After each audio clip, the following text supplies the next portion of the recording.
Predsjednik Socijalističke partije Petar Đokić istakao je zadovoljstvo djelovanjem opštinskog odbora stranke koji je proslavio jubilej 9 godina rada na području stanara. On je rekao da maksimalno podržava njihove planove za buduće vrijeme u kojem će nastojati da ostvare i više za dobrobit građana ove lokalne zajednice. Naša partija je sa našim kadrovima ovdje dala izuzetno vidljiv doprinos rastu i razvoju opštine Stanari i mi smo za sve ove godine imali puno razumijevanje kao partija u stanarima, prema našem odboru, podržavali njihove inicijative kroz institucije u kojima smo mi uključeni u sistemu vlasti Republike, smo djelovali aktivno i podržavali, i ne samo podržavali, nego zajedno sa njima realizovali brojne projekte od kojih su korist imali građani opštine Stanari. Mislim da su ljudi to prepoznali.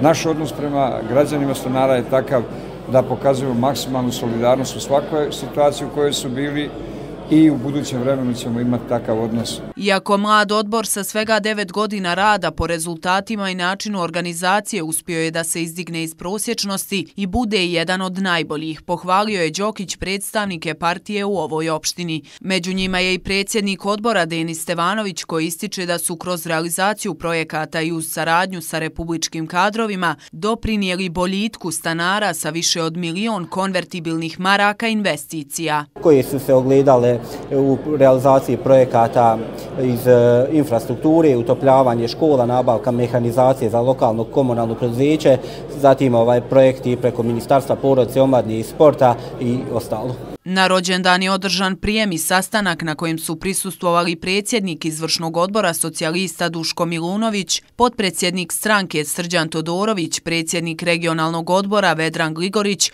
ministar porodice, omladine i sporta u vladi Republike Srpske Selma Čabrić te direktor APIF-a Blaško Kaurin.